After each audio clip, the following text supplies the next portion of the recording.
Okay, you're all set, Ted. I'm gonna mute. Ready? Okay, let's start. Good evening, ladies and gentlemen. Welcome to a regularly scheduled meeting of the Zoning Commission, City of Danbury, November 14th, 2023 at 7:30 p.m. Let the record show that we will begin with a roll call at 7:35. Commissioner Botello. Here.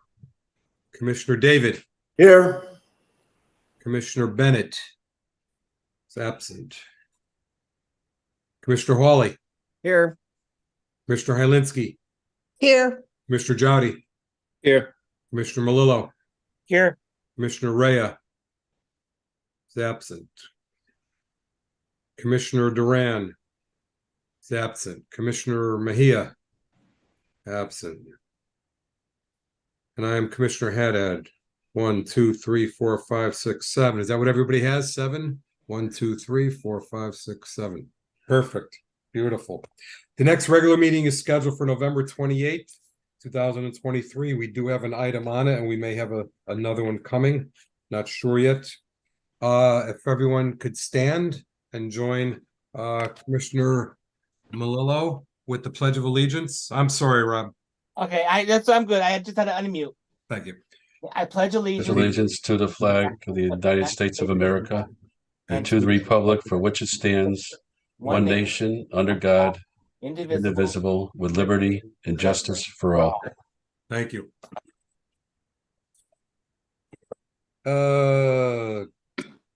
Minutes, October 24th, 2023. I saw that everybody got a copy of that. Any comments, questions, a motion to accept the minutes of October 24th? Anyone? I'll raise a motion to accept the minutes of the 24th. Motion made by Commissioner Botello to accept the minutes of 24th. Is there a second? Second by Commissioner Jowdy. Any discussion? All those in favor signify by saying aye. Aye. Those opposed? Not seeing or hearing any. They are accepted unanimously. There are no public hearings this evening. We do, however, have a continuation of a public hearing. Before we get to it, let me read the instructions and then the legal notice.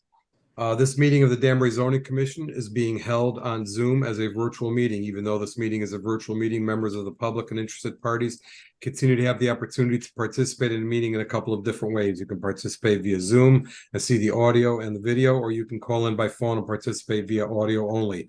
Please be aware that we may have to mute your microphone or telephone to avoid an echo or some other background noise. This is also being streamed live via YouTube. Instructions on how to participate in the meeting appear on the City of Danbury website, and all of the documents and materials that apply to the matters to be discussed during this meeting, including the agenda, are also available on the City of Danbury website. As always, if you have any questions, please contact the City of Danbury Planning and Zoning Department. As a reminder, the entire meeting will be posted on and can be seen on the City of Danbury website. We will follow the posted agenda as per standard practice. If prior to the meeting, any questions or comments on agenda items were submitted via email to Sharon Calitro, those comments will be read during the appropriate portion of the meeting. Finally, please remember that sometimes technology glitches happen, and please be patient if that does occur. Legal notice. Notice is hereby given on Tuesday, November 14th, 2023 at 7:30 p.m. The Zoning Commission of the City of Danbury will hold a continuation of the public hearing on the following matter. Petition of Bright Ravens is Danbury LLC to amend sections 5B, 2A, and 5B4 of the zoning regulations, in parentheses, add hotel to apartment house mixed use with specific requirements as permitted use in the CA80 zone. Copy of this application is on file in the town clerk's and planning and zoning offices for public inspection. Parties and interested citizens shall have an opportunity to be heard at this time. Agenda to be posted will include instructions on how to access the Zoom meeting and application materials and view the meeting in real time on YouTube. Theodore J. Haddad Jr., Chairman, posted on the city website and town clerk's office October 26, 2023. Published in the News Times on November 3rd, 2023 and November 10th, 2023. Purchase order 2024-8. Additionally, this agenda was filed in the town clerk's office on November 9th, 2023 at 11:50 a.m. We did that.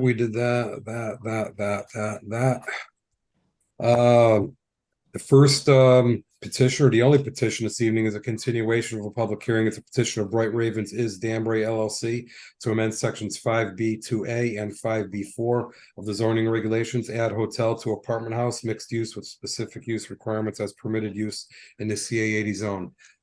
Before we do that, let me take a quick look. Ms. Reed, anybody else pop in? Any of our people? No? Okay.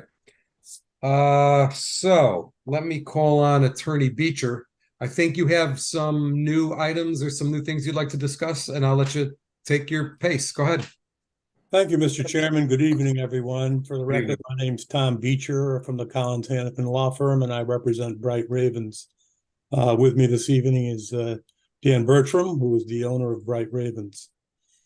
As I discussed with you at the last public hearing, I filed a revised proposed regulation that now references the definition of affordable housing in General Statute Section 8-39A, which is consistent with the Danbury Housing Plan and the zoning regulations. I also added a couple of compliance provisions which are consistent with both the zoning regulations and the Connecticut general statutes. Again, this change from our original application adds this mandatory affordable housing component. The affordable units count as statutory affordable housing in the city of Danbury under Danbury standards, as well as under Connecticut state law. The efficiency units will be rented at between $1,200 and $1,300 per month. These efficiency units will be fully furnished and will have appliances. So in addition to the mandatory state-defined affordable housing units, these studios also present an affordable housing alternative for people wanting to live in the city of Danbury, particularly young people. Likewise, the one-bedroom units. The one-bedroom units will be rented at $1,775 a month, and these one bedrooms will have bedroom furniture and appliances. The executive director of the Danbury Housing Authority has reaffirmed his support for this proposal, and he has applauded the inclusion of the statutory affordable housing provision. I'm sorry, excuse me, Mr. Chairman. Is Yes, Commissioner Melillo. Is anybody else getting an echo on their end? I'm having Yes. an echo as Mr. Beecher is speaking. I think Commissioner Botello, hit mute. Maybe it's coming on your end. I see everybody else is muted. Okay, thank you. Yeah, let's see what happens now. Yeah, and commission members, anytime that happens, feel free to just pop in. And sorry for that, Attorney Beecher, but we want to make sure we can hear everything you say. Thank you. Sure, go ahead. Thank you. So with respect to this application, I just want to summarize the other important points in support of this application. We added the mandatory open space provision, and remember that this regulation applies to a commercial CA80 zone property. And again, please note that in any other commercial zone where apartments are permitted, there is no requirement for mandatory open space. On this particular Bright Ravens site, there will be over 1 acre of open space. This proposed use would only apply to the Crown Plaza property and one other site, which is the Hilton Gardens property. And apartments are only permitted in the existing hotel building under this particular regulation. Importantly, this then allows for the adaptive reuse of an existing hotel building. The addition of the Hackerspace Innovation Studios is relevant to this discussion, and it's important because this regulation requires that the project include other commercial uses that are permitted in the CA80 zone to create a mixed-use building. Each and every regulation change application that comes before you is reviewed by all of you on its own merits. There are no far-reaching ramifications if you approve this particular application. Any future applications must be approved by this commission. With respect to density, density is limited to no more apartments than the number of existing hotel rooms. And as I've said, I would note that the only other site that would qualify, the Hilton Gardens, is just 4 floors and 158 rooms, so it is a smaller hotel. This is a density provision. It is self-limiting to the number of existing hotel rooms. And as a practical matter, if there will be any one-bedroom units, and there will be in this particular project, there will definitely be less apartments than there are hotel rooms. On this particular Bright Raven site, there are currently 242 hotel rooms, but there will be only 198 apartments, which would be 154 studios and 44 one-bedroom units. So this is a self-limiting density provision in this commercial, not residential zone. The CBD commercial zone has no density requirement for apartments in that zone. With respect to traffic, we submitted Joe Balskis's report. He's a licensed professional traffic engineer, and he concluded that in his professional opinion, the total daily traffic will be significantly lower with the residential use as opposed to a hotel use. The morning peak will be slightly higher, but the afternoon peak will be slightly lower. So if you approve this regulation change and the project went forward, it will not have any impact on local traffic. This regulation change is consistent with the City of Danbury Affordable Housing Plan. That plan addresses and promotes housing affordability, and not merely statutory affordable housing, but also affordability opportunities in general. The housing plan includes the goal of providing housing opportunities for young adults who are starting off their careers. The housing plan also makes it very clear that Danbury has a shortage of rental apartment units.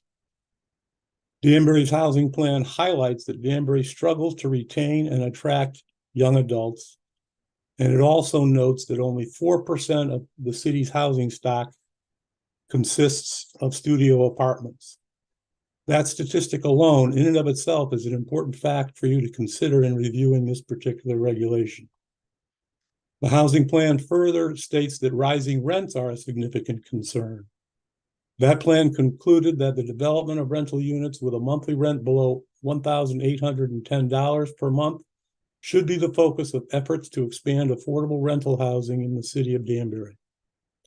The housing plan also notes that due to the scarcity of studio apartments, the rental cost of studio apartments has increased by 33% over the last 6 years.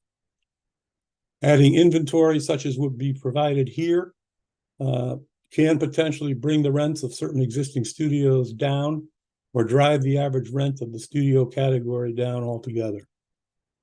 There's no downside for the city of Danbury to add these units to the city inventory of housing. The city, by its own admission in the housing plan and the POCD, needs a lot more than just 198 additional rental apartments. And all of those units would be less than $1,800 per month, and they would be furnished. So if this property and the Hilton Gardens property availed themselves of this regulation, that might yield up to 400 units, but as I just said, that's unlikely. But, and this is important, in light of the housing goals in the city plans, the housing plan and the POCD, that is not a bad thing to add these additional units to the city inventory. At least 75% of those units must be studio apartments under this regulation. And 5% of the units must be statutory affordable housing units. That's all good for the city of Danbury. The current plan of conservation and development incorporates that housing plan by reference. So therefore, the POCD also concludes that only 4% of the housing stock in the city consists of studios. And as I said, the Crown Plaza conversion would add 154 studios to the city's inventory. This regulation and the underlying project will assist in achieving the goals stated in both of these important city plans. The current POCD also encourages flexibility in the commercial zoning regulations to respond to current and future market conditions, such as the need to retain and attract younger people. And as stated, the need to add more apartments and specifically studio apartments. We're asking you to be flexible here and to allow this. Again, it's very limited in its applicability. Implementing strategies such as this proposed hotel conversion regulation would help to achieve the goal of increasing the availability of more affordably priced housing, which is described as an economic development asset in the POCD. This proposed regulation is for a very limited residential use in the CA80 zone. Again, it's limited to an existing commercial hotel on a commercially developed site of 6 acres or more, and it only applies to 2 narrow properties. A hotel is a transient residential use permitted in the CA80 zone. The CA80 zone also already permits congregate housing, which includes independent living apartments. It also allows continuing care facilities and nursing homes in this zone. Those are limited residential uses. So this narrow, limited proposal is not the very first time a residential use has been permitted in the CA80 zone. And it's important to note that these 2 properties that qualify are located on the outer fringes of the CA80 zone. They are not located in the heart of that zone.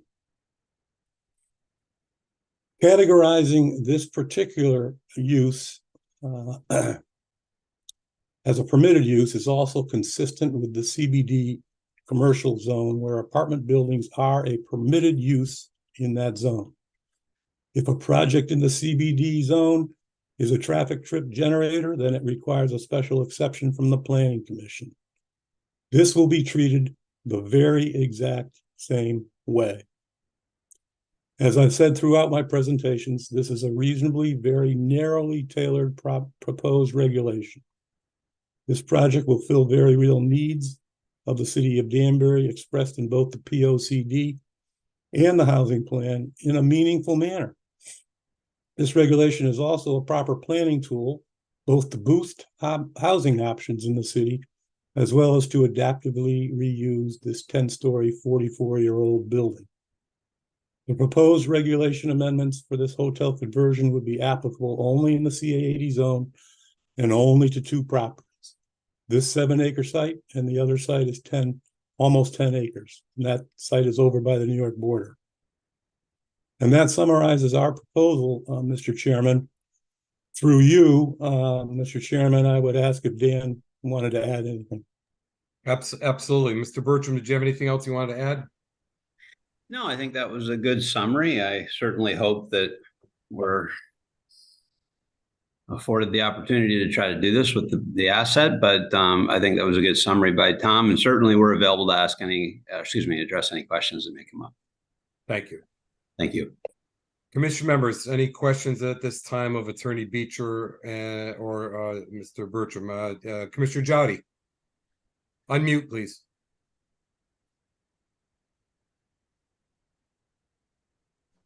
There you Attorney go. Beecher, You're good. Yes, sir. how are you? Good, thank you. How are Good. you? Good, thanks. You said you had 198 units, being 154 and 44? I hope the math is right. Yeah, that's right. That's right, but how many other units do you have there at that space? Well, there's currently 242 hotel rooms, Mr. Jowdy, but this plan reviewed by an architect would be for the 154 studio units. And the 44 1-bedrooms? 44 1-bedrooms, and that's the only type of unit. We can't have any other type of unit anyway. Right, so the difference between the 198 and 242 is going to be overnight stay? No. You're taking all 242 rooms, converting all of them, but that boils down to the 154 plus the 44, because obviously you're going to do a 1-bedroom unit. You're now taking 2 hotel rooms. Oh, okay. To create Right. So you're going to maximize the whole building with efficiencies in 1-bedrooms. all the hotel rooms, correct. There's going to be other uses on the ground floor, such as a gym, restaurant, the innovation studios, because this is mixed use. Okay. One other question. You said that the 1-bedrooms are 1775 and the efficiencies at 12 and 1300. Does that include utilities, or are they going to be separate utilities? Dan, you want to get that one? It does not include utilities, although there are some things because of the way that the building is constructed, right? Hot water, for example, where it's going to be included. So you have an individual electric bill that you would pay in addition to that, and you might have a component of water, but not for hot water. Right. Okay. Thank you. Thank you. Commissioner Hawley. Yeah. So thank you, Attorney Beecher, for that. And one thing I just want to kind of address. So during the staff report, it's indicated that the commission needs to find that this, if we were to approve it, we need to basically prove that it won't harm the public safety and welfare of the community. So I wanted to afford you the opportunity to kind of directly address that. And what should we hear? Well, you already have a building that's a hotel use, so you have people that come and people that go. And so this would just be permanent residents, or mostly permanent residents, as permanent as apartments are, living there. There is no health, safety, and welfare issue associated with this use on this particular property. All right. If I may add, I'll say that there's no negative impact I can see, and that we're providing a differentiated experience, the live, work, create, collab, right? That's the vision of Innovation Studios that doesn't exist in the suburbs. Certainly Micro Studios is not something that is available in this market area. All right. And we also talked about and presented you with the report from Joe Balskus, who's the traffic expert. And so it's not going to add some incrementally significant traffic impact to the city. So again, there's no impact there either. All right. Thank you. And second question. So if this were to be approved, how long would it take to get these apartments on the market? I can take that one. We actually, after the last time through the zoning commission, we applied for permits to convert the building to an extended stay hotel. And the scope of work is very, very similar, if not identical. And so we expect to be able to pull permits under that scenario shortly. We have a diminishing list of requests from the building department right now that we're addressing in terms of sprinkler systems, things like that, that just need to be addressed in the what would be a longer stay or residential tower. And so the shorter version of your question is we could be operating in 4 or 5 months with a floor. And we have, say when we built 333 Main Street, we had a life safety systems requirement for the entire structure, but then as you finished floors, you could release a floor at a time. So the concept here would be to do about 25 units at a time, floor by floor, from the top of the building down. So it could be done very quickly. Okay. Now, I remember in a previous hearing when this was heard, and maybe it was brought up in this one, that a crosswalk would be built as well. Is that part of that timeline? So we would need to, so the enabling mechanism to apply for a site plan application, right, would be the regulation being adopted, and we'd be putting in for the site plan review. And we have said that we would address the walkability from the hotel down to, say, that Trader Joe's Plaza, right? And there are just a couple of missing crosswalks there down at Mill Plain, and then also the on-ramp to 84 going east, right? And so from the standpoint of that, yes, I have said that we would be happy to make that those last 2 missing pieces get completed. And there might be a tiny piece on the other side of Mill Plain at the bottom of the hill, but it's walkable point to point, and we'd be happy to make that part of our site plan application if we were able to apply for that. Yeah, as I understand it, there's sidewalk pretty much all the way down to that intersection. It's just that the crossing that intersection needs some work. And then if you're walking up the hill, there's a gap in front of the building next door, which I think is storage facility of some sort, where there is no sidewalk, but then the sidewalk picks up again on the next property above that, so that you can walk up to the reserve. Right. And what we've addressed is trying to get from our property down to Trader Joe's, I guess, as a complete solution, if you will. We have not talked about adding sidewalks going up the hill. Right. But Got it. Well, thank you. Everybody good? Any other commission members? Commissioner Helinski. I have a question and I need to be reminded, again, how many units are going to be, for available, affordable housing? And what was that amount for them? 12 something? The affordable housing unit component requires 5% of each type of unit. So 5% of the studios and 5% of the one bedrooms must be deed restricted affordable housing. Okay, and again, remind me again, if this was disapproved, would the hotel then be turned into extended stay? that is the plan, yes. If we could not do this plan, we would do an extended stay hotel. That would have an impact of a wildly smaller allocation to the hackerspace and kind of a different business plan.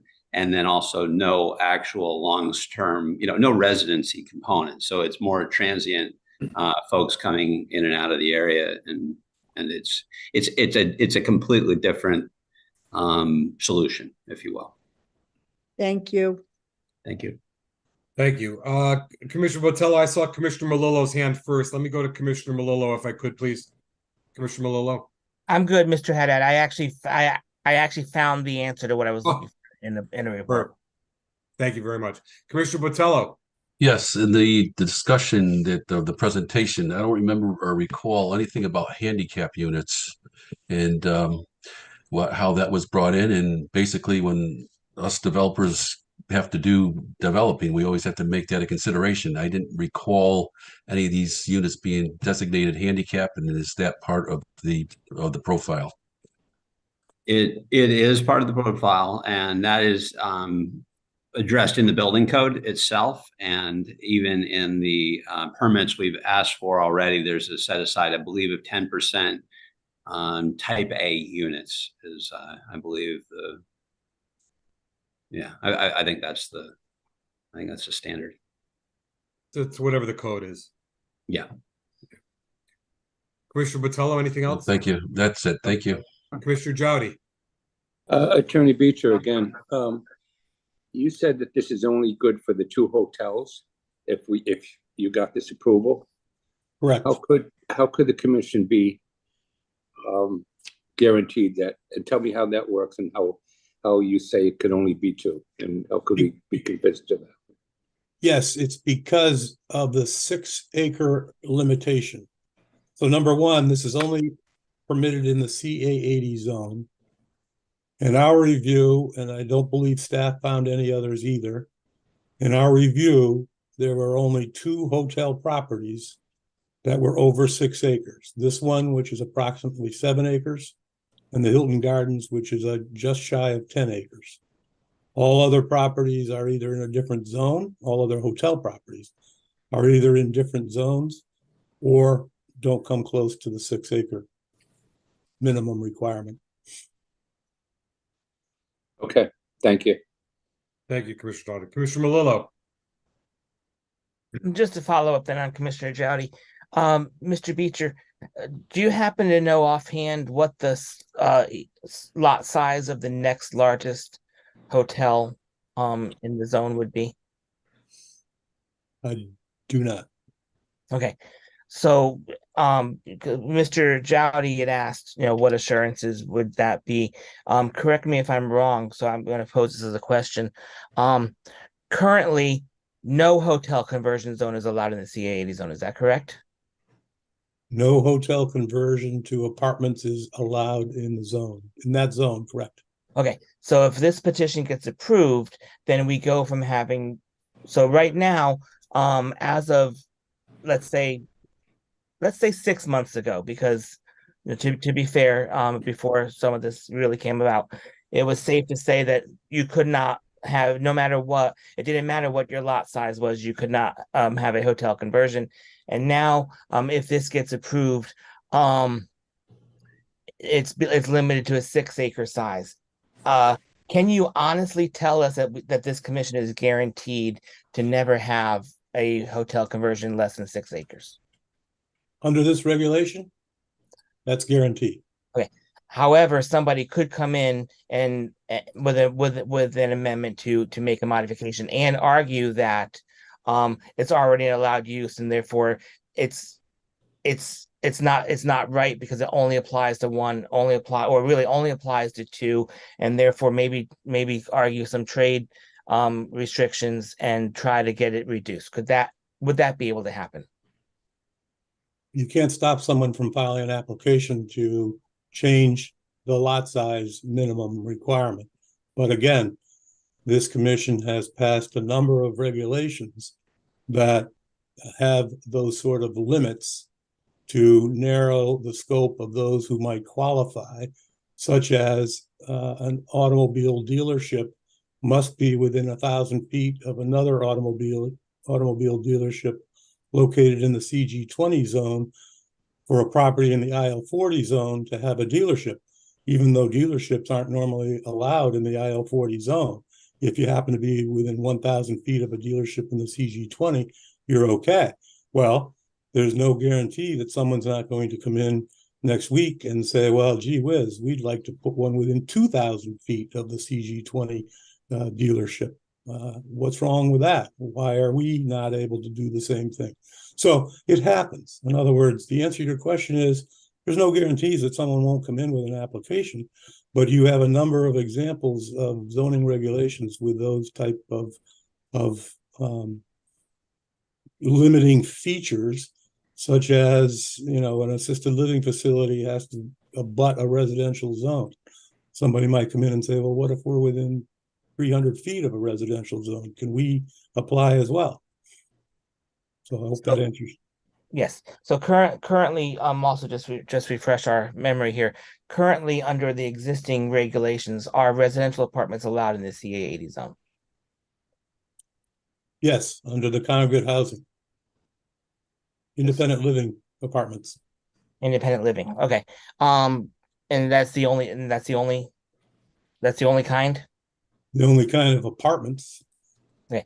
What other uses are currently allowed in the CA80 zone are similar to the uses being the residential uses being proposed in this amendment? Well, a hotel is a transient residential use, and that's allowed in the CA80 zone, obviously. Nursing homes are allowed, as well as convalescent homes. Okay. So really, this petition truthfully is more about whether or not we're going to either increase or allow residential uses into the CA80 zone or not. Would that be a fair statement? No, it's not. It's about limiting apartments to just an existing hotel on a property that's at least 6 acres in size in this zone. But that use currently is not allowed, and we would be therefore introducing that use to this zone. Is that correct? That's what this regulation is all about. Yes, sir. So this petition is about introducing that residential use into a commercial zone. I don't know how many times I've answered the same question, Mr. Melillo. This regulation is about allowing an existing hotel in the CA80 zone on at least 6 acres of land to convert those hotel rooms in an existing building to apartments. Thank you. Thank you. Commission members, any other questions at this time of Attorney Beecher or Mr. Bertram? I don't see any hands or here. So now let me go to see if there's anyone else wishing to speak in favor of this petition. Is there anyone else wishing to speak in favor of this petition? Commissioner Haddad, I would, yes. Yes, I see a yellow. I was looking for the little hand waving thing. Oh, but that's okay. You're good. So you're Lisa Scale. So why don't you just state your name and address, and you have the floor. So help yourself. Thank you, Chairman Haddad. I appreciate it. Yes, my name is Lisa Scales. For those that don't know me, I live at 5 Lombardi Street here in Danbury. I'm also the executive director of the Cultural Alliance of Western Connecticut, and we are a regional arts organization based here in Danbury.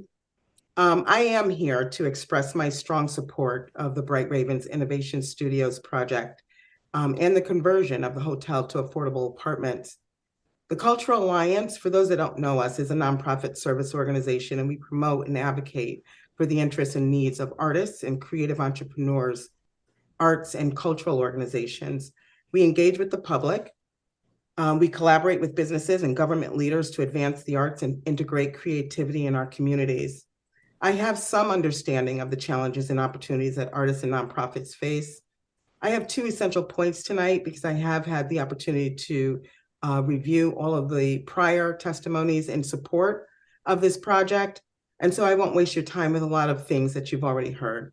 But one of my points that I want to stress is that creative entrepreneurs and affordable housing are really intertwined. They're not separate. Many artists struggle to find suitable, affordable spaces to live and work. So the concept of live, work, collaborate, it's a real thing, and it's not new. It's been around for close to 2 decades now. Young, creative, and innovative minds, they really don't stay here in Danbury. We have a stellar higher education institution with a school of visual and performing arts, and they graduate in an empty room here in Danbury. It's not affordable for them to stay, and so they don't create businesses. They don't look for work. They go to other places. I have a son who happens to be a designer and an artist who's living in Philadelphia and would love nothing more than to come home if he could afford to do that. He's my avatar for artists, and he always has been, and as I've worked in this business now for 16 years. The point is that they look for places with affordable housing and space to work. The 2 are intertwined. The Innovation Studios project would help with this, but the value of this is so much greater. The Innovation Studios would not only benefit the artists who live and work there, but also the wider community of Danbury and Greater Danbury. We just recently, the Cultural Alliance, released a study that we had been involved with the Americans for the Arts, one of almost 400 partners around the country, to study the economic impact of the arts. And this project is about economic development, which brings me to my second point. What we found in Greater Danbury is that $72 million in economic activity is created by the arts. And so this project is, there could be some significant contributions by the innovators and the creative people that work with the hackerspace if they have an affordable place to live. So the Cultural Alliance would be a proud partner of this Innovation Studios if it is able to come to fruition. We're already a partner of the hackerspace, and we really truly do support its mission and its mission, its vision and its mission. So I urge you to approve the petition, the commissioners here. It's a unique opportunity to foster a lot of artistic excellence and innovation for our region, and something that is truly unique because we just don't have anything like it. So this would be the first. So we'd be catching up is the way that I look at it. So that's all I wanted to share with you tonight. Well, thank you very much. Commission members, are there any questions of Ms. Scales at this time? Any questions? Thank you very much. Appreciate it. Anyone else wishing to speak in favor of this petition? Is there anyone else wishing to speak in favor of this petition? Anyone else wishing to speak in favor of this petition? Is there anyone wishing to speak in opposition to this petition? Is there anyone wishing to speak in opposition to this petition? Councilman Rotello, is that you? It is me. Can you hear me? Come a little closer No, if you could, can't please. hear you. Yeah, come a little closer. Thank you. Can't hear you. I gotta go back to my ThinkPad. I There mean, you my are. iPad, my ThinkPad is low on volume. We got you. I'll try to make it up with some lung power. Paul Rotello, 13 Linden Place, Danbury. Good evening, everyone. Okay, a couple of things have remained unaddressed. We spoke last month about the Section 8 situation, third-party payers, subsidized housing with these price points. It's going to be catnip to that clientele. Nothing wrong with that. It's a different discussion. However, it's a different proposal. Is a tower of subsidized housing the best spot on that particular location next to the highway in the 6th Ward? Or perhaps it should be something else. So I think that needs to be addressed. I don't know how to modify that. Once you get below $1,800, the subsidies come roaring in, and this is not only below $1,800, it's below $1,300 or $1,400. So that's going to be it could fill right up with subsidized housing. And again, nothing wrong with that. It's just a different model. And if you were about to approve this because of sort of the yuppie model, it would be counterproductive if you wound up with an entirely different model. I think that needs to be discussed. As far as affordable housing in Danbury, you know, almost 95% of the communities in Connecticut really is a staggering number. Almost 95% of the communities in Connecticut are below the 10% threshold. A phenomenal nearly dozen communities, towns, cities, towns, are below 1%. We are a hole in a donut surrounded Danbury, which exceeds 10%. That's the state statutory minimum, the baseline, so to speak. We are a hole in a donut surrounded by communities that are 2-3%. If I was serious about building affordable housing, I'm not sure Danbury would be the first choice. I think I would want to help out some of my surrounding communities. I think those funds would be better spent elsewhere in communities that have none or very little. Again, you know, Danbury is above that threshold. And while I would love to see affordable housing in Danbury, I'm not sure. Again, we're talking about changing a zone. I really haven't heard anything tonight about the reason for a legislative change. I've heard things about this and things about that. I have many family members in the performing arts and visual arts field. I was in the performing arts field for 40 years, and I understand the unique challenges that artists have. But this is about a legislative change of a CA80 zone. And the reasons that were presented tonight and last month and at a previous application, we're much more concerned with a specific project. I reject entirely council's opinion that by limiting this to 6 acres next to a highway ramp is going to prevent anybody else from successfully challenging that. It is so clearly created to restrict trade and to spot zone that regardless of the protests of the petitioner or the petitioner's attorney, it'll be challenged successfully. In addition to that, the state is doing this thing called preemption. And council mentioned, you know, car dealerships. Hey, that's great. Well, the state just preempted the ability of people to participate in a public hearing when it comes to locating citing a used car dealership. I mean, that's just a fact. And there's much, much more of this coming down the pike. The state, for some bizarre reason, I'm not quite sure why the state is doing this, has decided that local people simply are not either smart enough or trustworthy enough, or I don't know what enough to make their own decisions about local zoning issues. And they are well into the process of dismantling our ability to do that. And that needs to be fought back at every opportunity. There was an article in I don't know if it was the Current or the Danbury News Times about a developer complaining that a tiny minority of people are preventing developments, his development basically, and you know, and that's really unfair. That this little tiny minority of people are just putting a monkey wrench in the works. And the paper ran with that. I mean, the reality is that projects like this affect a neighborhood. Now, there might be 300 people in a neighborhood, 300 people in a state of 3.5 million people. So yeah, that's a tiny minority, but it's the tiny minority that's being affected. I don't particularly care about a development in Union or Avon or Blueback Square in West Hartford. I care about a development in my neighborhood. I don't particularly mind ad agencies or law firms or dental offices, but I'm not sure I would want one next door to me.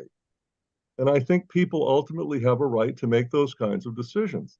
The state increasingly does not, and the state is increasingly being co-opted by lobbyists and developers under this guise that nothing can get done in Connecticut. Now, I got to tell you, we approved in 2002, exactly 23 years ago, one of the largest residential projects in the history of the state of Connecticut. We approved it in one night, and it's been under construction for the last 20 years. It's one of the most wildly successful projects in the history of the city and in the state. It is so far from the truth that we are paralyzed when it comes to construction that it is inarguable and should not even be on the table. If we need to build affordable housing, we have 44 square miles in which to do so. If we need to build space for artists, we have 44 square miles in which to do so. If we need to build subsidized housing, if we need to build more hotels, if we need to do any number of things, we have the room to do it. I am simply suggesting that we do not alter our remaining CA80 zones, industrial zones, retail zones to accommodate a purchaser who would like to do more with his building, who knew when he bought his building that he would not be allowed to do that. If the purchaser were to go to the ZBA and get a variance to do this project, I am not sure that I would speak against it, simply because it would be locked to that one building, not the zone, not even across the street, just that one building. But for some reason, he has decided, and I'm not casting aspersions, he's done a lot of great work in this community. I cannot accept the only way to go forward with these projects that we have been building for decades. Again, we are over the 10% threshold. The only way to do this is to negatively affect our CA80 zone. And that's my position, and I humbly request that you deny this petition. Thank you. Thank you, Councilman Rotello. Commission members, anything of Councilman Rotello at this time? Thank you. Anyone else wishing to speak in opposition to this petition? Is there anyone else wishing to speak in opposition to this petition? Is there anyone else wishing to speak in opposition to this petition? Attorney Beecher. Thank you, Mr. Chairman. Just in reference to those comments, I'm not quite sure what to make of the comments about it would be unfortunate to have Section 8 housing in this building or in the 6th Ward. It seems to me to be an interesting comment. In terms of asking us to go to the ZBA, if I were sitting on the ZBA, the first question I would ask of counsel for this project is, why are you here seeking a variance rather than going to the zoning commission for a regulation change to allow it? You're not going to show us a hardship that allows us a change of use here. So I don't think that's a viable option. It's a kick the can down the road option that Councilman Rotello would love you to believe in. In terms of this application, just a reminder that due to the negative referral from the Planning Commission, we do need 6 affirmative votes from this commission in order to pass this regulation. The positives of this proposal outweigh any perceived negatives. There's absolutely no significant downside for the city of Danbury if you adopt this regulation. An apartment project with affordable furnished apartments, on-site amenities, and over an acre of open space is a very good option. In addition, there are the mandatory statutory affordable housing units. These proposed regulations comply with your requirements for a regulation change. These proposed regulations are consistent with the plan of conservation and development in many ways. One, the project will provide much needed affordable rental units in the city.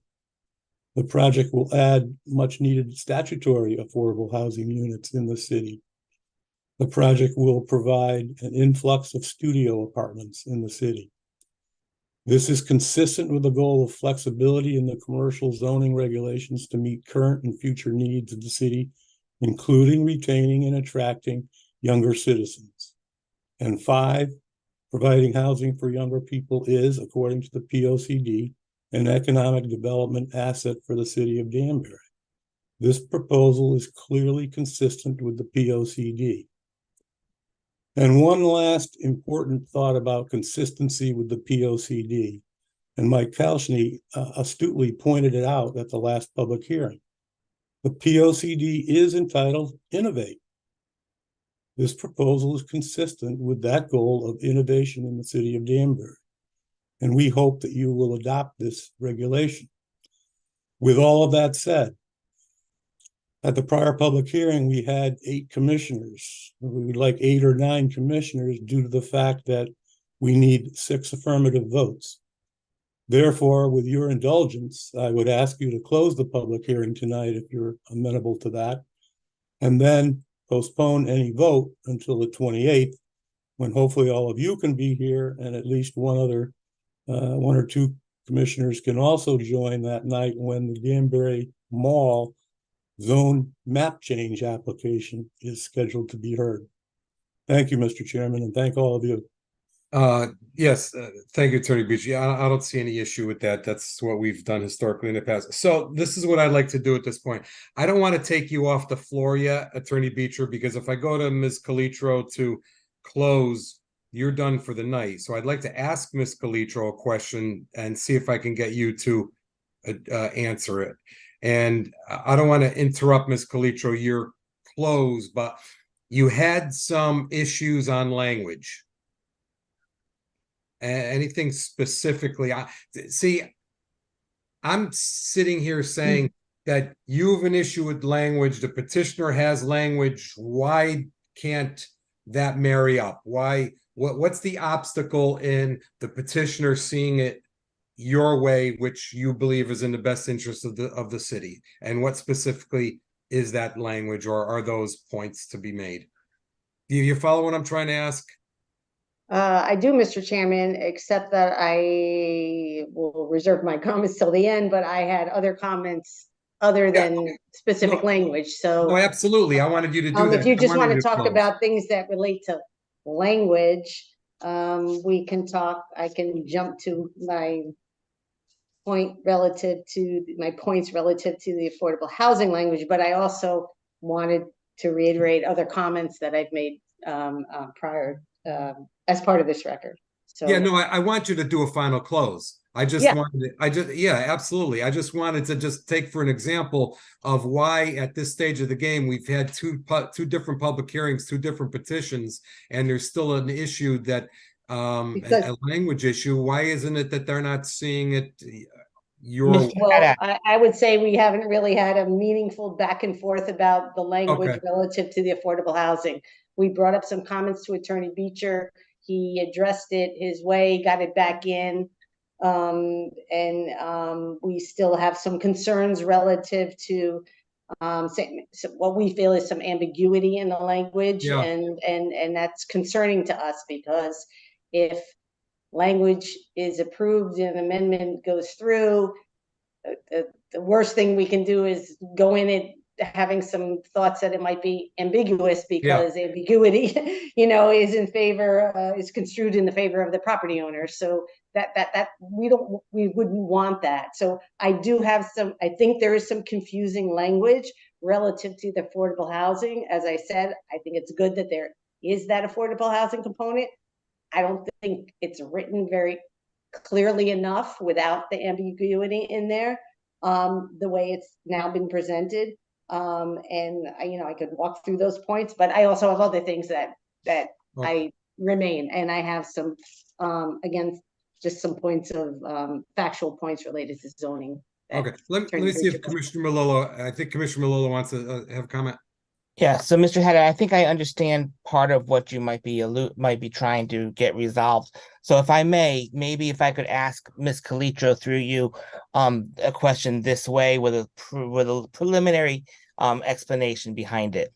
Sure. At our last public hearing, I remember, because I have written down here on my piece of paper, which is sitting here, where I have three little things written on it, and one of them was referencing, it said Sharon recommended referring to State Corporation Counsel for input. Is that still relevant? And that was in relationship to her staff report, where she said the requirements of 830G are significantly greater and more restrictive. Based on this, the language proposed in this section must be revised. Staff recommends this issue be referred to the Office of the Corporation Counsel for further input. That conversation then, if I remember correctly, prompted us to continue the public hearing.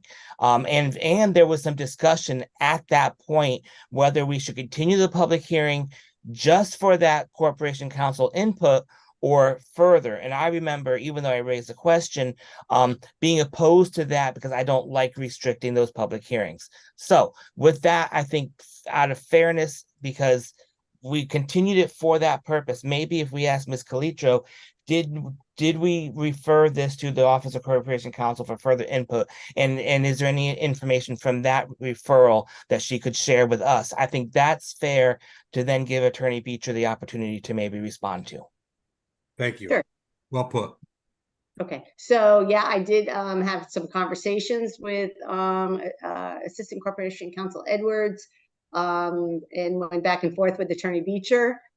He made one change. We still had some comments about it, and he made this second change, which he then submitted in the October 8th correspondence to you.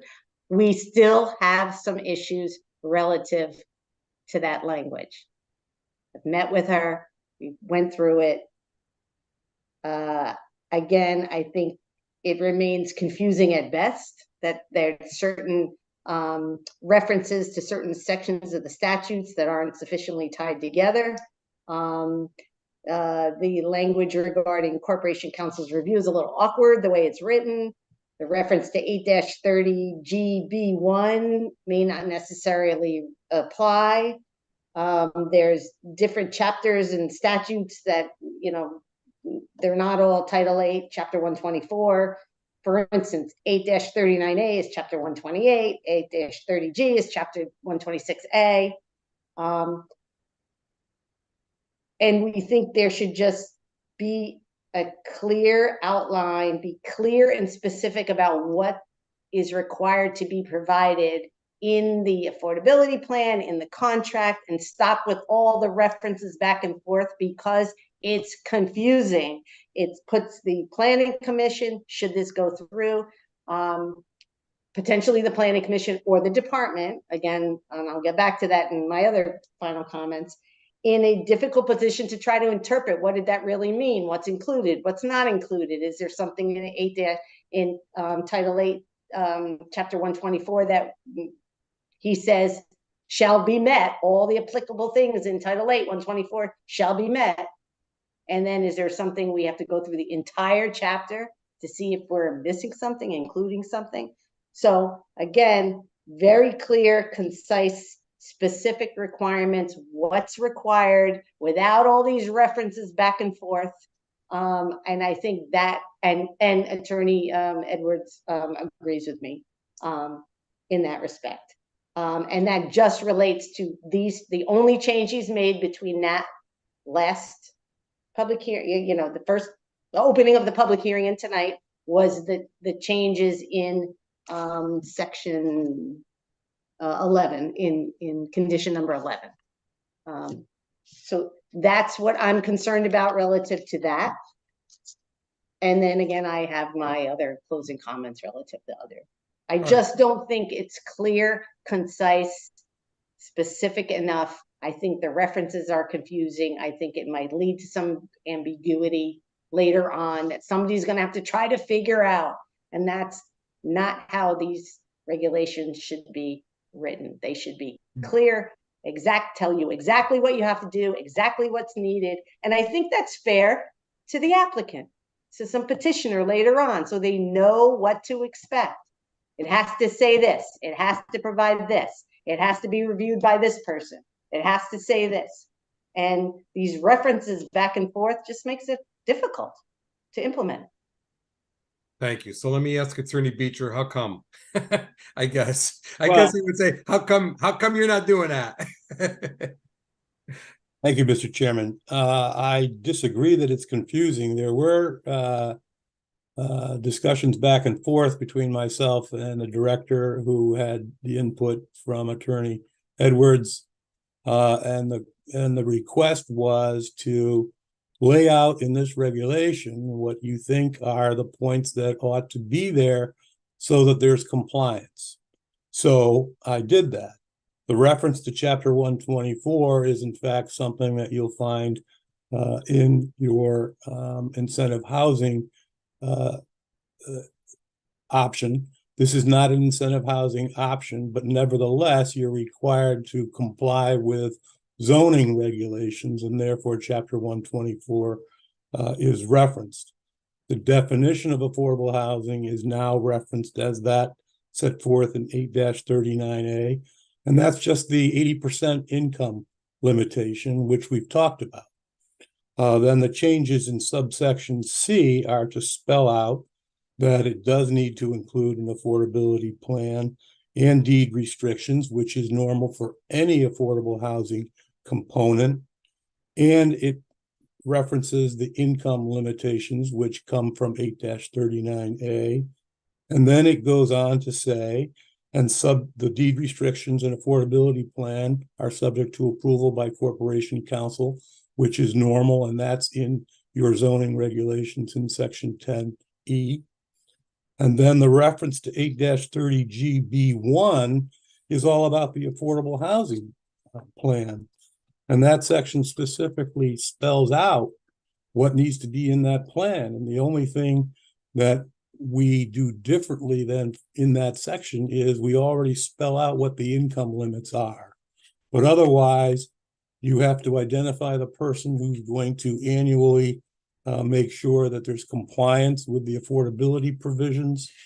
You have to spell out a certain fair housing marketing plan governing the sale and rental of the units. That's normal in any affordable housing requirements. And so those are the references to 8-30G B1, but then B1 spells out what the affordable housing plan needs to include. So that's not abnormal at all. The attempt was to spell out what's needed for review and for compliance. There's no attempting to get away with anything here, or there's no attempt at confusion, and I don't think there is confusion. If I didn't like the regulation, maybe I'd say it's confusing too. But it's all spelled out there, and it's very similar to things found in other provisions. Thank you. Commission members, any questions on that? Thank you, Attorney Beecher. Now let's go to Ms. Calitro to close. Okay, thank you. Thank you. Okay, so a couple of just points of fact relative to Attorney Beecher's testimony tonight. So there are 7 hotels in the CA80 zone, including the 2 properties to which this amendment, if approved, would apply, which is the Hilton Garden and the Crown Plaza. Those 7 hotel sites, I don't have the acreages on them, but they total 946 units. And secondly, he made a comment about dwelling or residential units, and for the record, continuing care facility allows independent units. But the continuing care facility must also include congregate housing and a nursing home. So it's part of a bigger development. It's not any standalone individual dwelling units. So dwelling units are clearly defined in the zoning regulations. They don't include a nursing home or congregate care. But In the case of a continuing care, there's kind of a step, another step, and it allows some small portion to be independent units. And that's the only opportunity for individual residential dwelling units in the zone.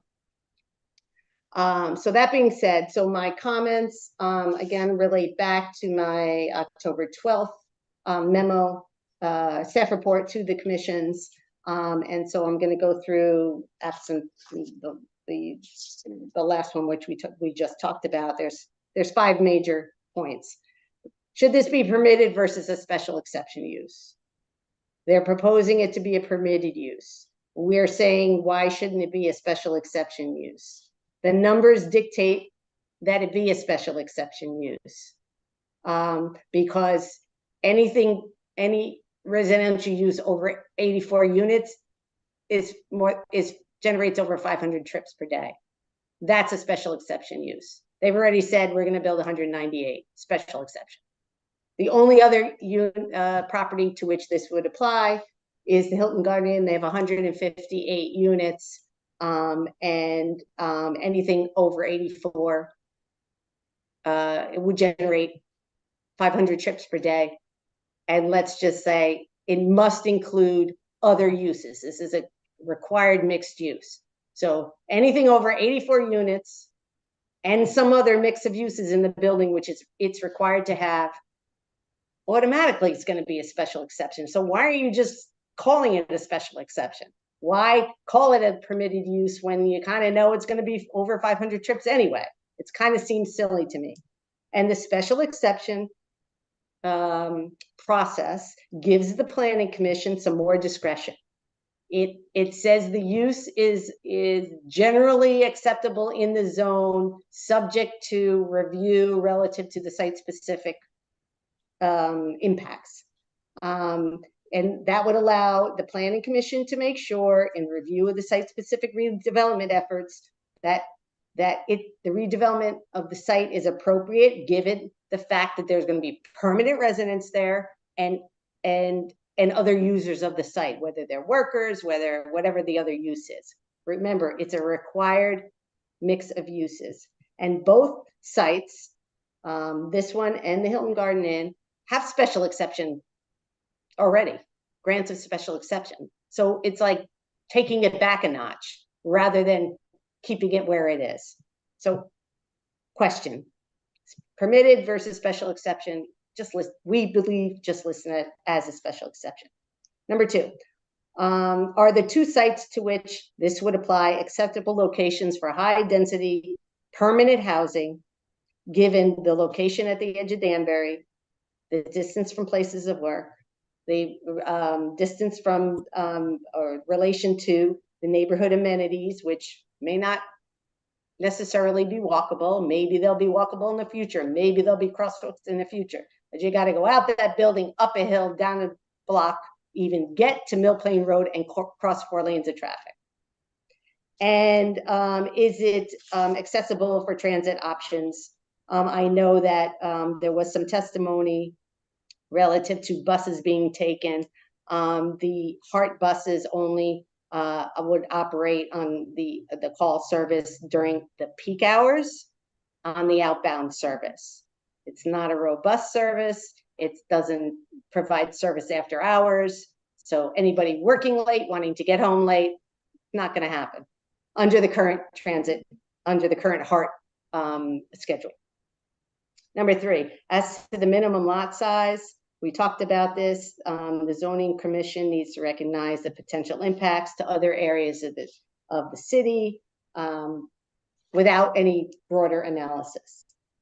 Number 4, we're continue to be concerned about an absence of a real density limit. As Attorney Beecher said, this is self-limiting. It's no more than the number of hotel rooms, except that's not how anything else is considered in the entire city. In the other zones in which multifamily units are allowed, apartment houses, there's density limits, restrictions. And there's also the requirements under 3H1 that requires that, for instance, in this zone, if there were a density requirement, it would be in addition to a minimum of 80,000 square feet for all the other uses. So the setup for this is completely different than anything else in the city. And the question is, why? And should it be? If you just do some just broad calculations, you take 6 acres, which is their minimum, you multiply it by 43,560, which is an acre, and you divide by 198 dwelling units, which is their proposal, you get 1,320 square feet a unit, which is 33 units an acre. If you divide it by 242 hotel rooms, which is what they could do under the scenario, it's 1,080 square foot per unit, or 40 units per acre. I could tell you in the RH3 zone, even if all the units in an apartment building were efficiency, we'd be at 29 units an acre. So it's a lot more dense than compared to other higher density zones in the city of Danbury. So we need to just consider all of that. And then finally, the open space, we don't support the amendment language regarding the open space. Great that they came back this time around with 250, except in every other zone, including the new mixed use regional mall zone, the usable open space requirement per dwelling unit is 500 square feet. Why? What is the justification? What is the rational basis to cut that in half because you're redeveloping this site? The P&D requires 500. That's redevelopment opportunities over there. We just think it needs to be 500. You need to be consistent. You're taking transient users of a hotel, you're putting in permanent residents, and you're having one half of the requirement for open space. Find a way to meet it. Put another story on the pool area, Dan. I mean, there might be some other creative ways to do it. What is the rational basis to cut it in half? And we just don't think that's a good thing to do. And we also don't feel that the comparison to the only other commercial zone, the only other commercial zone that allows housing is downtown, where you can get out of your apartment, you can walk to a park, you can walk down Main Street, you can walk to Rogers Park, you can walk to the Green, you will walk to Kennedy Park. There are things around you. There's nothing out there. So that, I mean, I think there needs to just be some consideration that, okay, maybe there's other ways, measures to be included. And we did that as part of the mall in the 500, but don't cut the 500 in half. Like, why do that? Figure out a way, be creative on your redevelopment of your site, make a site green, put the trail in, put the dog park in, make it walk that's legitimate for the people that you're trying to entice to live there. And then again, finally, we just feel the changes to the affordable housing section, with all due respect to Attorney Beecher, are still rather a tad confusing. We would rather it be very clear, very spelled out. Don't reference, this has nothing to do with 8-30G. Don't now say you have to do a plan that's, oh, hey, go look at 8-30G, because somebody's going to come back and say, oh, 8-30G, that requires zoning regulations. What does that have to do with this? I mean, I have all of what's required under there if you want to go through it in minutia, but it's like, just spell it out here what you have to provide. That's it. And I just don't think it does that. And I think it raises the issue of ambiguity. So for those reasons, we just don't support it in its present form. Thank you. Commission members, is there anything of Ms. Calitro at this time? Commission members? Commission members, nothing of Ms. Calitro. Okay. Any comments from any commission members? We're at a point where we're going to have a motion to continue or a motion to close. So somebody's going to have to make a motion one way or the other. Where are we? Commissioner Melillo. Mr. Haddad, I'm comfortable making a motion to close the public hearing. Commission members, there's a motion by Commissioner Melillo to close the public hearing. Is there a second? I would second it. It's a second by Commissioner Botello. Commission members, any discussion Mr. Haddad, I want to put on the record, on this motion to close the public hearing, that the applicant has requested that we postpone action on this petition, even though we're closing the public hearing until November 28th, which is our next and the last, meeting for this particular commission and many commissioners on this commission. Correct, thank you. Any other discussion? Any other discussion? A yes is to close the public hearing. All those in favor of closing public hearing signify by saying aye. Aye. Those opposed? Any opposition? This is closed unanimously. I don't see or hear any opposition. So this public hearing is closed. Thank you. Attorney Beecher, we will make an effort to get the other members here or to listen and try to get a full house for the 28th. I appreciate that, Mr. Haddad, and thank you all for being here. Thank you. Mr. Haddad? Yes, Commissioner Malillo. For the record, could we welcome and note any new commissioners or alternates who are present this evening?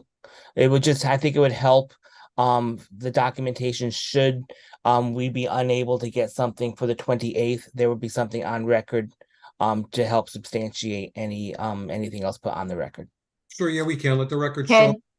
Oh, okay. Go ahead, Ms. Reed, you go ahead. It's Alexis and Jacqueline. Yes. Okay. For the record, Jacqueline Cabrera and Alexis Velikiers they're both here. And if at any time they went to get a drink or tuned out for a second, they will fill that space with another review of tonight's meeting if necessary. I just thank you, Mr. I just wanted to protect the record. Yeah, absolutely. Thank you. There is nothing under old business for discussion of possible action. There is nothing under new business, nothing under correspondence. For reference only, as you heard on November 28, 2023, we do have a petition to Danbury Mall LLC, 7 Bacchus Avenue, F16015, F16014, F17014, F17015, F17002, F17002-2, F17002-3 for change of zone from CG20 to MIRM, Mixed Use Regional Mall. The public hearing is scheduled for November 28, 2023. Are there any other matters? Are there any other matters? Question, Chairman. Yes. So I've noticed in the oh. past our last meeting usually of the term is usually in person. Any thought on that this year? Oh, that's right. Yeah, maybe we'll do that in person. Anybody want to comment on that? Anybody want to comment on any of the commission members here? Want to comment on in person or Zoom? I would like to make a comment. It's being hard enough to get the commissioners together by Zoom and to try to do it in person. I think you're looking for a bigger task than what would be good for the applicant. So I think we're better off with a Zoom, as much as it would be nice to have a formal goodbye. I think just you're not going to get the attendance like you would with a Zoom. That's my opinion. All right. Anybody else? Commissioner Jowdy, Commissioner Helinski, any comments on that? That's a good point. Are you looking for just this next meeting, or are you looking for? Just for the next meeting. Next meeting. Okay. I mean, it's the last meeting. It'd be nice to do it in person, but let's toss it up both ways. Pros and cons here. In the future, I'd like to talk about why we're not meeting in person. All right, let's talk on about a regular basis, but we can right. talk about that another time. Yeah. Commissioner Malillo. So I'm going to say something that may sound a little bit confusing coming from me. So I want to clear that, yes, this is coming from me. As you know, couple times I have been an advocate for meeting in person. I felt that we are one of the only elected bodies that has not fully. We actually, if I remember correctly, this whole cycle we met in person once. It was for a relatively large public hearing. 2 times. Okay, 2 times for what could have been a large public hearing. However, with that being said, for the bulk of this commission, we have met on Zoom, and I'm curious. So the last time we had the mall application, we were on Zoom. We've been indicating moving forward that we have been meeting on via Zoom, or at least giving that impression. I have to wonder if it would be unfair to the mall to spring on them the week before Thanksgiving, that the week right after Thanksgiving, we are going to be in person. And if they have to bring any executives in, who may not already be in town in for that public hearing, I'm not sure that would be the best plan, just simply as to what our past practice for this commission has been. However, with that, I would encourage the next commission to, like Mr. Jowdy mentioned, have a discussion as to the benefits of being in person versus being Zoom. But that would be a decision I think that the next commission should make. Thank you. Commissioner Helinski, you briefly had your mic off and on. Did you want to make a quick comment on that?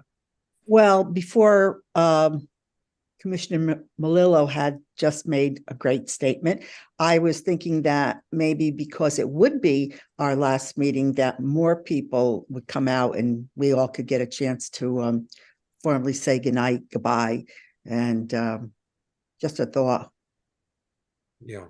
I'd be open to like a hybrid component. I know city council meetings, they occasionally have the screen come in with people zooming in.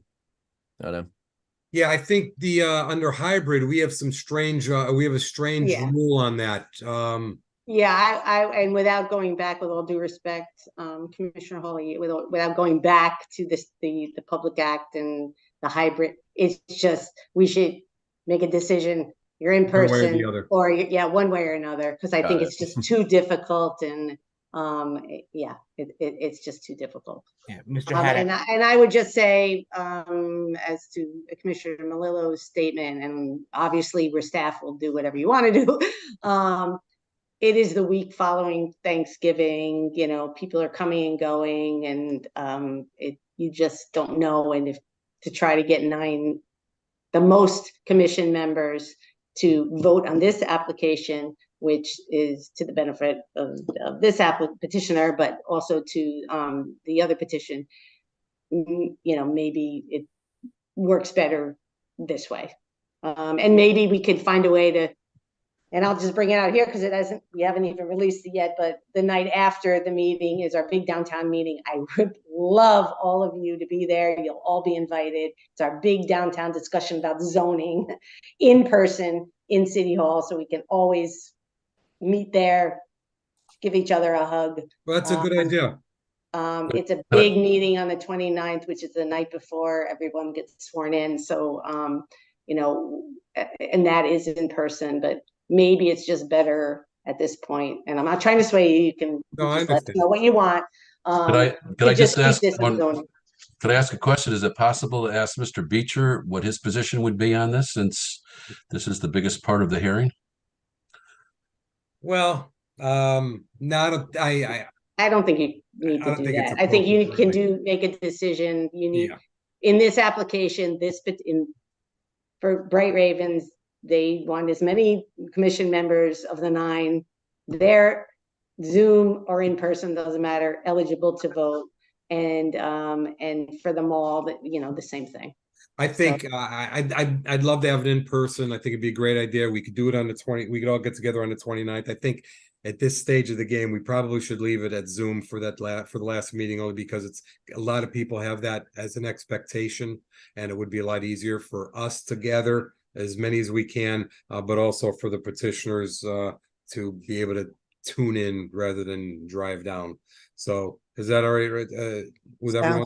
Yeah. Regrettably, Mr. Haddad, I have to agree with you on that one. As much as I would love to have turned in person, I think it's, you know, we always have to ask what's best for the citizens of Danbury, city of Danbury. And can I just clarify one other thing, is that the people that are on that haven't been duly sworn in, will they be able to vote? Because they're not voting. We're not going to. No, they'll be able to meet, but they can't vote. Okay.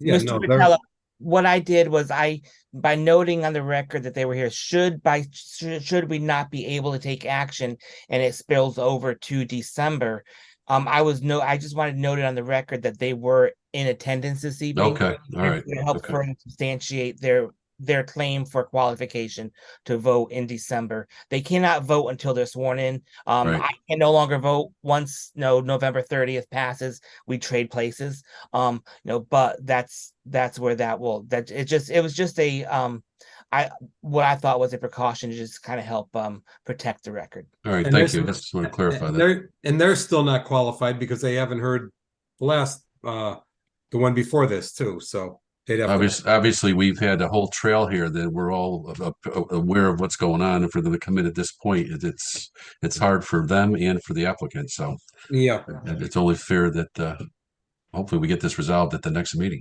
yeah. All right, so we'll keep on that path, the Zoom path, and any other matters? Any other matters? If not, who wants to Mr. make? Haddad? Commissioner Melillo. Yes, I think at the next commission meeting, it will take a little bit of a different tone. So I just wanted to congratulate you and Mr. Jowdy, on your successful reelection, Mr. Vitello on his successful reelection, as well as Thank you. Ollie for who's going to be moving up to the city council. So I just wanted to say congratulations this evening. Well, Thank you. Thank you. And also, I'd like to make a motion that everyone has a great Thanksgiving and that we can adjourn. all right, we'll say our goodbyes, I guess, at the next meeting. So there is a motion to adjourn at 9 o'clock on the nose. Is there a second? Motion by Commissioner Botello, second by Commissioner Jowdy. All those in favor, Okay. signify by saying aye. Aye. Those opposed? Okay, thank you. Have a happy Thanksgiving, everyone. Who Thank- seconded it? I didn't get that. Hey, and Oh, Commissioner thank you. Jowdy. Yeah, Okay, thanks. thank you. thank you. We're done. Thank you, everyone. Good night. Thank you very Good much. night. Good night. Can you move to the left or the other way? Thank you. 9 o'clock. Okay. That's all I needed.